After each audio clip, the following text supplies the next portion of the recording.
चलिए बाबा आज हम लोग क्या चलिए बाबा आज हम लोग बात चैप्टर में बढ़ेंगे ज्ञान की ओर।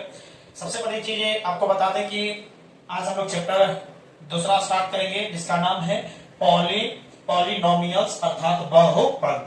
आज हम लोग बहुपद के बारे में जानेंगे और बहुपद क्या होता है, बहुपद कैसे हुआ, बहुपद कहां से आया है, इसकी जानकारी आज हम लोग इस वीडियो में जानेंगे। इस वीडियो में बहुपद जानने से पहले जो मुख्य पॉइंट होता है उसको पहले सीखना अति आवश्यक होता है। जैसे हम आपको बता दें कि बहुपद में जैसे इसको जब तोड़ोगे तो आपको क्या मिलेगा, देखिएगा जब यहाँ से आएगा, इंग्लिश में भी तोड़िएगा तो यहाँ से आएगा, देखिएगा एक होता है पॉली होता है और यहाँ से नॉमिनल्स होगा अर्थात नॉमिनल्स होगा। ध्यान से देखिएगा ये जो कंडीशन है, ये जो हम लोग यहाँ से कहेंगे पॉली के मतलब होता है, पॉली के मतलब होता है बहुत सारा यानी अनेक होता है। क्या होता है? अनेक होता है। और नॉमिनल्स का मतलब होता है टर्म्स। क्या होता है? टर्म्स होता है। टर्म्स का मतलब होता है पद, यानी अनेक पद जो मिल करके बनेगा तो इसका नाम ही कहता है बहुपद। यानी अनेक पद बराबर याद कीजिएगा, अनेक प्लस पद बराबर बताइएगा बहुत पद कहलाता है। यहां से बहुपद पढ़ने से पहले आप पहले जानिए कि क्या चीज पहले समझना होगा ना जी। जब समझना होगा तो समझिएगा बहुपद पढ़ने से पहले सबसे इंपॉर्टेंट होता है ये पद। अब पद को समझिएगा, पद में आपको याद कीजिएगा यहाँ मिलेगा यानी अचर और यहाँ याद कीजिएगा चर मिलेगा। अब पद पढ़ने से पहले आपको अचर को जानना होगा और उसके बाद किसको जानना पड़ेगा, चर को भी जानना पड़ेगा। अब यहां से समझिए पूरा बेसिक पार्ट से उठा करके हम बहुपद का डिफिनेशन दो तरीके से देंगे, पहले इसको समझ लीजिएगा। तो सबसे पहले हम लोग पढ़ेंगे अचर, उसके बाद पढ़ेंगे चर के बारे में। तो आइए इस वीडियो में आज हम लोग नया पॉइंट का यूज करते हैं जो बहुत इंपॉर्टेंट पार्ट होता है। जो लड़के चैनल को सब्सक्राइब नहीं किया है और सब्सक्राइब कीजिए और लाइक और शेयर कीजिए, जैसे कि हमें इमोशन मिले, यानी आपका जो मेरे भी अंदर से उत्सर्जित हो और आप लोग भी उत्सर्जित होकर के बच्चों के पास में इस वीडियो को शेयर कीजिए। जैसे आज हम लोग बात करेंगे सबसे पहले की अचर, अर्थात इसको इंग्लिश में क्या कहते हैं हम लोग याद कीजिए, कभी कभी हम लोग पढ़ते हैं अचर भी, अचर अर्थात इसको कांस्टेंट कहिएगा या नॉन वेरिएबल के नाम से जानते हैं। नॉन वेरिएबल होगा या इसी को हम लोग कांस्टेंट भी जानोगे, ठीक है, यानी कांस्टेंट भी जानोगे। अब सोचिएगा ये कंडीशन है नॉन वेरिएबल होता क्या है? अ के मतलब नहीं होता है। अ के मतलब क्या होता है? नहीं। अचर के मतलब होता है बदलना। एकदम देखिए कैसे समझा रहे हैं, जिसका मान याद कीजिएगा अचर एक संख्या है। अचर क्या है? संख्या है जिसका मान नहीं बदलता है। जिसका मान क्या होता है? नहीं बदलता है, उसका नाम क्या कहते हैं? अचर के नाम से जाना जाता है। अब अर्थात इसको हम लोग डिफिनेशन के रूप में लिख सकते हो, यानी वे संख्याएं देखो लो बाबा कितना बढ़िया से समझा रहे हैं, वे संख्याएं जिसका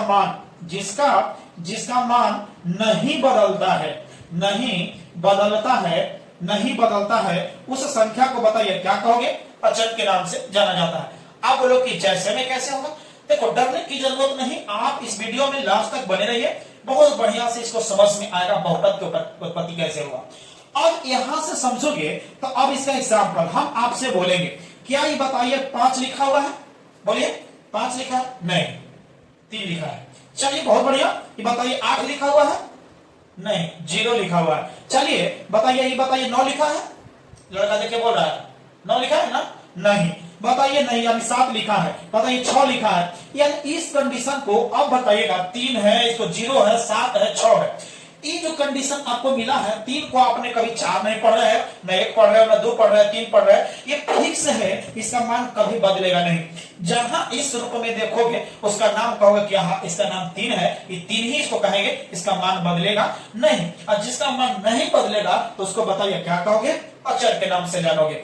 हम और एक भी एग्जाम्पल बताइए, 3, 5, 6 ले लेते हैं। बताइए 3, 5, 6 मतलब 356 के नाम से जानते हैं, कहते हो 356 हुआ। बताइए इसका क्या बताइए? 360 कहोगे? 390 कहोगे? नहीं तो कहोगे नहीं इसको। या फिर अब बताइएगा इसको कहोगे क्या 365 लिखल है? नहीं। हम लोग जानते हैं कि 3, 5, 6 रहेगा तो इसको 356 के नाम से जानते हैं, इसका मान कभी बदलेगा नहीं। और जिसका मान नहीं बदलेगा तो समझो क्या कहलाएगा? अचर अर्थात नॉन वेरिएबल के नाम से जानते हैं। कभी भी आपको परेशानी नहीं होगा, आप पहले बहुत अंत तक वीडियो को देखते चलिए और मजा आएगा, कंफर्म है। मैथ सिखाएंगे हम आप लोग, ऐसा सिखाएंगे जो कभी भी माइंड से आपको निकलेगा नहीं। तो आपने अक्षर को समझ लिया। अब इसके बाद एक डिफिनेशन समझोगे, चर। क्या समझोगे हुआ? चर जानोगे, अर्थात इसको इंग्लिश में हम लोग वेरिएबल कहते हैं। क्या कहते हैं? वेरिएबल के नाम से जानते हैं। चर कहता है जिस संख्या का मान बदलता है, यह भी एक संख्या ही है, यह भी क्या है? संख्या है जिसका मान बदलता है। यानी चर का मतलब ही होता है बदलना। आप बताइए, जिसका मान बताइए, जिसका मान बताइए क्या होगा? बदलता है, उसको क्या कहोगे बाबा? चर के नाम से जानोगे कि नहीं? कंफर्म ही जानोगे। तो आपने डिफिनेशन क्या लिखोगे? वे संख्याएं जिसका मान क्या होता है? बदलता है, उस संख्या का नाम क्या कहेंगे? चर अर्थात वेरिएबल कहेंगे। अब बोलो कैसे? अब हम आपसे बाबू एक बात हम बता दें, अंग्रेजी वर्णमाला में कितना लेटर होता है? 26। अंग्रेजी वर्णमाला में जितना भी 26 लेटर है, सब का सब चर मानोगे। लेकिन यहाँ एक है कंडीशन है, ज्यादातर हम लोग एक्स वाई और जेड को उपयोग करते हैं, इसीलिए हम लोग क्या कहते हैं? इसको एक्स वाई जेड। देखिए बहुत लोग क्या पढ़ाएंगे, एक्स वाई जेड को चर कहते हैं। नहीं, दिमाग में सेट कर लीजिए, जिसका मान बदलता है उसका नाम ही क्या कहता है? चर। बोलो कैसे? पता कैसे चलेगा आपको? एक्स वाई जेड है, लेकिन याद कीजिए अंग्रेजी वर्णमाला के सभी अक्षर जो है चर कहलाएगा, लेकिन उसके बाद ज्यादा हम लोग उपयोग करते हैं एक्स वाई और जेड को। चलिए अब कहोगे सर कैसे पता चलेगा? देख लीजिए, मान लिया जाए कभी कभी क्वेश्चन ऐसा है कि देखो बाबा x बिलोंग्स टू n है, मतलब n बिलोंग्स टू माने सदस्य है, बिलोंग्स टू के मतलब कुछ है सदस्य लिखा हुआ है, और n के मतलब नेचुरल नंबर प्राकृतिक संख्या माने 1 2 3 4 ऐसे है। अब सोचिए हम कैसे इस पर एक्सप्लेनेशन करने जा रहे हैं, इसको समझने की कोशिश करो।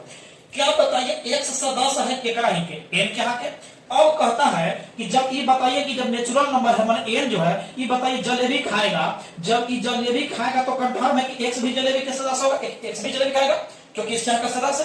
अर्थात ये बताइएगा कुछ भी हो, रसगुल्ला खाएगा तो रसगुल्ला खाएगा हो सदस्य। अब इसी प्रकार जब हम कंडीशन है कि बताइए n का मान जब 1 रखेगा तब x का मान कितना होगा? 1। जब n का मान 2 रखेगा तो x का मान कितना? 2। जब n का मान 3 तो x का मान 3। जब n का मान 4 तो x का मान 4। मतलब इसी प्रकार बताइए x का मान बताइए, जब n का मान इतना मानी है तो x बराबर 1 2 3 मैंने कुछ और सकता है जी, 1 2 3। अब सोचो बाबा, यहां से बात आया।